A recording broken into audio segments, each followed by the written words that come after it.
Good morning all student. कक्षा 12 भौतिक विज्ञान। जैसा कि पिछले वीडियो में हम लोग ने वैद्युत ध्रुव की अक्षीय स्थिति में किसी बिंदु पर वैद्युत क्षेत्र की तीव्रता का डेरिवेशन देख रखा है। आज इसी क्रम में हम लोग वैद्युत द्विध्रुव की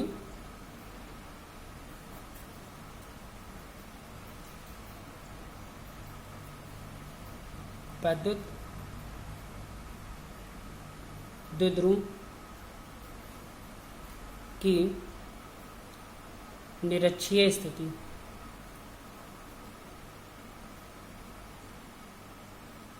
में किसी बिंदु पर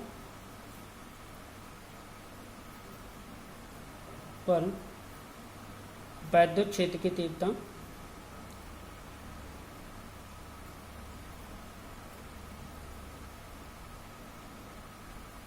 का डेरिवेशन करेंगे। ठीक है, इसके लिए सबसे पहले हम लोग ने उस दिन भी देखा था कि इसमें एक द्विध्रुव होता है। द्विध्रुव की परिभाषा क्या? वह निकाय जिसमें दो बराबर परंतु विपरीत प्रकार के आवेश एक दूसरे से अल्प दूरी पर होते हैं। मान लीजिए ये माइनस क्यू है, ए बिंदु पर है, और ये प्लस क्यू है, बी बिंदु पर है। इसका मध्य बिंदु ओ है, यहाँ से यहाँ तक की दूरी यल है और यहाँ से यहाँ तक की दूरी भी यल है, क्योंकि इन दोनों के बीच की दूरी 2l होती है, तो दोनों को आधा आधा कर देते हैं, यल हो जाती है। ओ से आर दूरी पर की तक क्या होता है? एक बिंदु P है। एक बिंदु क्या है? P है, जिस पर हमें वैद्युत क्षेत्र की तीव्रता ज्ञात करना है। P बिंदु इसके द्विध्रुव के निरक्षीय स्थिति पे रखा हुआ है। निरक्षीय का मतलब क्या होता है? निरक्षीय, या इसी को कह सकते हैं, आपने पढ़ा होगा एक अनुदैर्घ्य होता है, एक अनुप्रस्थ होता है। ठीक है, तो अनुदैर्घ्य का मतलब अक्षीय और अनुप्रस्थ का मतलब निरक्षीय। तो ये क्या हो गया? अनुप्रस्थ स्थिति में इसकी वैद्युत क्षेत्र की तीव्रता हमको ज्ञात करनी है। यहाँ पे सबसे पहले हम लोग लिखेंगे कि माना एक वैद्युत द्विध्रुव AB किसी ऐसे माध्यम में स्थित है जिसका परिवर्तनांक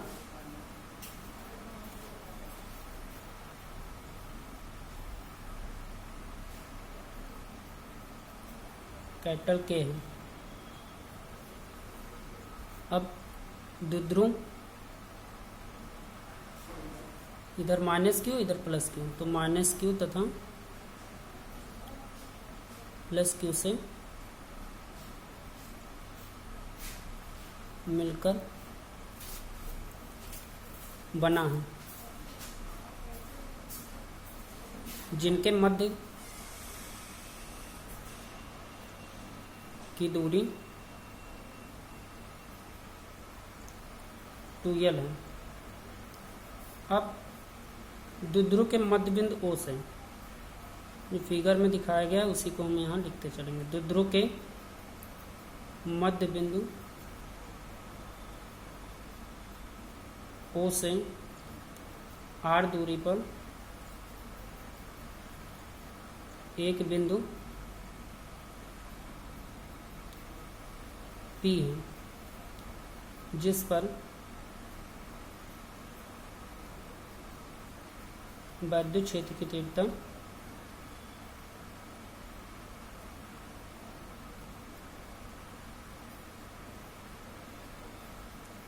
ज्ञात करनी है।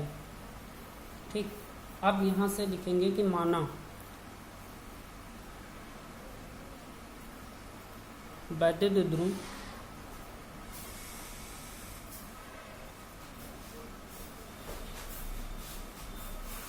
के आवेशों माइनस क्यू तथा प्लस क्यू के कारण बिंदु P पर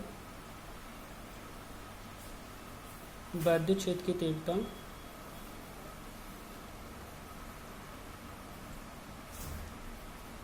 तीव्रताएं लिख लीजिए, E1 व E2 हैं, ठीक है। अब यहाँ पे देखिए, इसको क्या कर देते हैं, यहाँ एक लाइन ड्रा कर देते हैं इस पे, और यहाँ P बिंदु पर माना कोई परीक्षण आवेश Q रखा हुआ है, तो प्लस Q के कारण ये अट्रैक्ट करेगा, इसका मतलब E1 जो होगा अट्रैक्ट प्लस Q के कारण रिपेल करेगा, तो ये आपका E1 हो गया, और ये अट्रैक्ट करेगा तो इसकी दिशा E2 इधर हो जाएगी। माना यहाँ दोनों के बीच में एंगल जो है थीटा बनना है, ठीक है। तो ये परिणामी वैद्युत क्षेत्र की तीव्रता E यहाँ पे शो कर दिया जाएगा। अब ये R है, ये L है, तो पाइथागोरस के अनुसार अंडर रूट यहाँ पे क्या आ जाएगा, R² प्लस L², ठीक है। इसको हम निकालेंगे तथा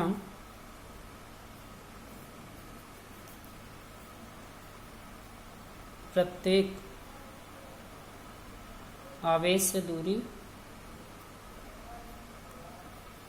under root R² plus L² है, ठीक।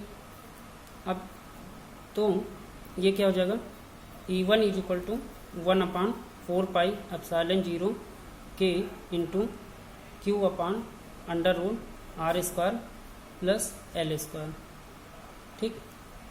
इससे कर लेते हैं क्वेश्चन नंबर 1, और E2 बराबर आ जाएगा आपको 1/4πε0 K Q/√R² प्लस L²। इसे कर लेंगे क्वेश्चन नंबर 2। यहाँ पे चूंकि E1 व E2 के मान बराबर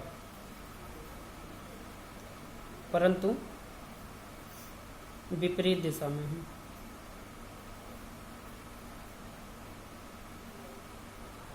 विपरीत दिशा में है, अतः E1 व E2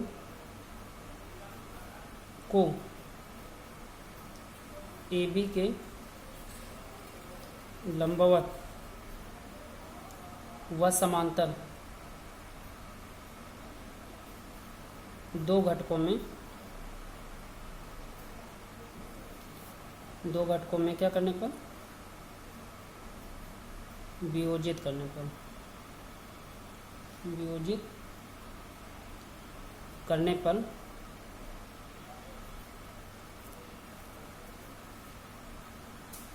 AB के लंबवत घटक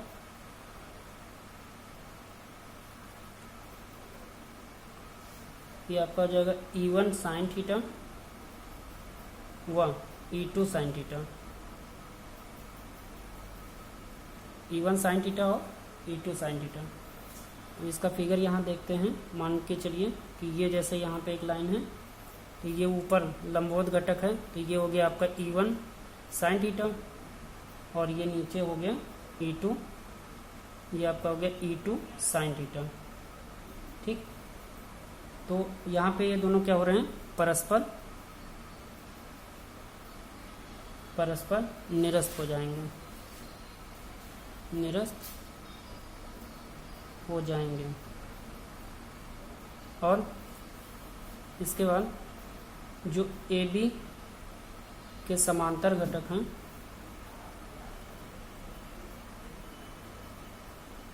इसको कहेंगे E1 cos थीटा व E2 cos theta, E2 cos theta. अब ये इसको यहाँ पे देखेंगे, ये यहाँ पे यदि बीचों बीच में ये इंगित किया गया है ऊपर के फिगर में, यहाँ पे ये ऊपर साइड में E1 sin theta E2 cos theta, E1 sin theta और E2 sin थीटा इस साइड में, और ये E1 cos theta E2 cos theta इधर साइड में। तो ये जैसे यहाँ पे दिखाया गया, ये आपका हो गया E1 और ये हो गया E2। तो कोण एंगल बनना था थीटा, परिणामी जो यहाँ निकल के आया E, ये बराबर हो जाएगा E1 cos थीटा और प्लस E2 cos थीटा, ये दोनों ऐड हो जाएंगे, ठीक। ये यहाँ फिगर साइड में इसको समझाने के लिए किया गया है। तो एक ही दिशा में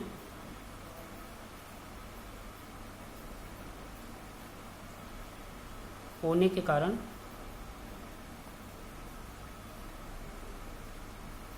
क्या हो जाएंगे, जुड़ जाएंगे। ये आपस में जुड़ जाएंगे तो क्या होगा, यहाँ पे अब लिखेंगे कि अतः बिंदु P पर परिणामी वैद्युत क्षेत्र की तीव्रता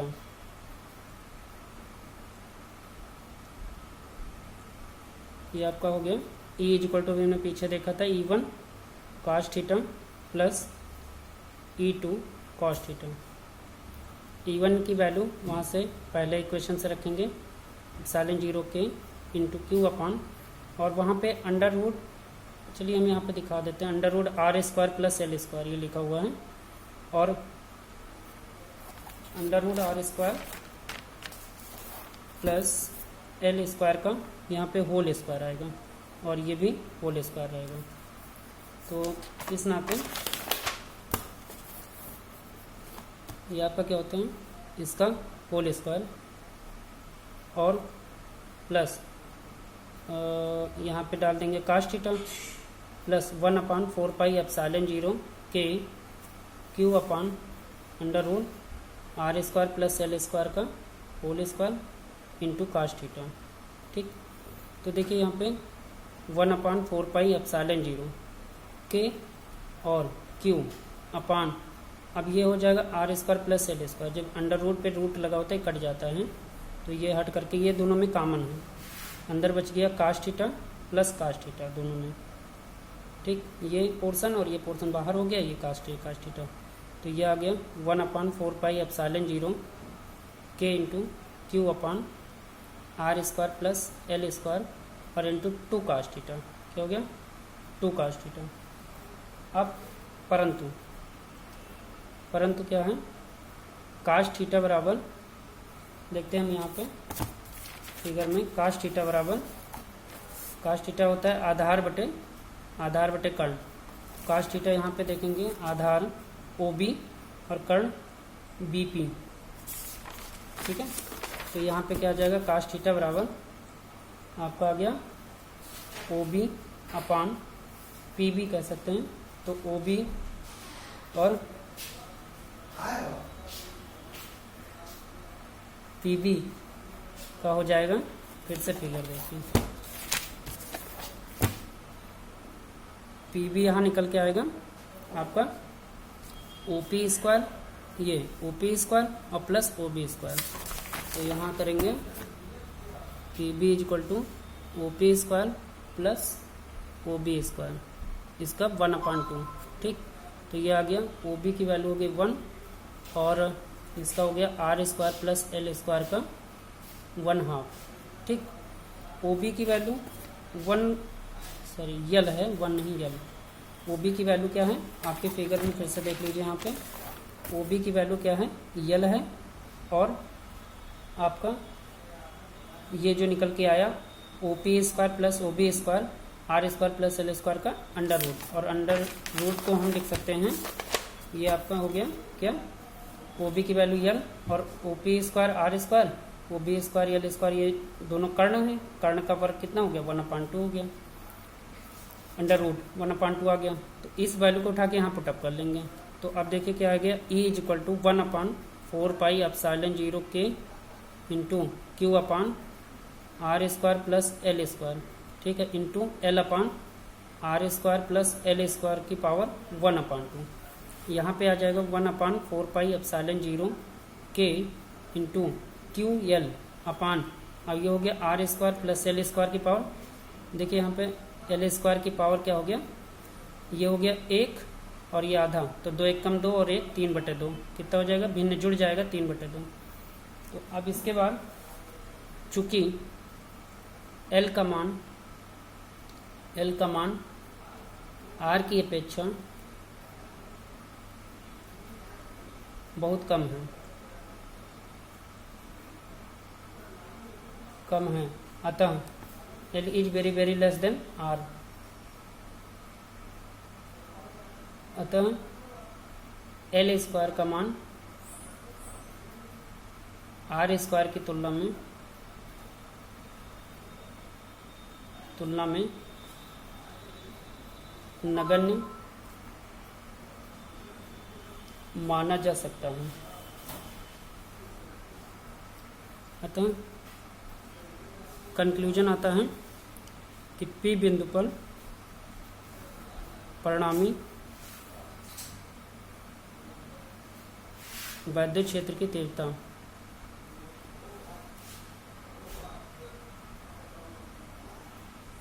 ये क्या आ जाएगा, E is equal to 1/4 epsilon 0। एक चीज़ यहाँ पे देखेंगे, ये 2 cos थीटा था, तो 2 जब cos थीटा की वैल्यू यहाँ रखे थे तो ये 2 भी आएगा इसमें, तो इनटू के। और एक चीज़ यहीं साथ में ऊपर यहाँ एक चीज़ और मेंशन कर लेंगे, चूँकि 2QL इज इक्वल टू क्या होता है आपका P होता है, तो ये 2QL की जगह पे क्या रखेंगे, 2QL की जगह पे हम P रख देंगे और अपान R स्क्वायर, और L स्क्वायर तो नगण्य हो गया, इसकी पावर हो जाएगा 3/2, तो ये 2 इस 2 को काट देगा, तो ये एटलीस्ट आ जाएगा E is equal to 1/4 epsilon 0 K into P upon R की पावर 3। और यही हमारा डेरिवेशन हो गया, इसका मात्रक हो गया न्यूटन पर कूलम, परंतु K इज इक्वल टू 1 निर्वात अथवा वायु के लिए, निर्वात अथवा वायु के लिए, ठीक। तो E is equal to 1/4 epsilon 0, K का मान हट जाएगा 1 हो जाएगा, P अपान R की पावर 3। ये होता है वैद्युत द्विध्रुव के कारण निरक्षीय स्थिति में किसी बिंदु पर वैद्युत क्षेत्र की तीव्रता का डेरिवेशन। धन्यवाद।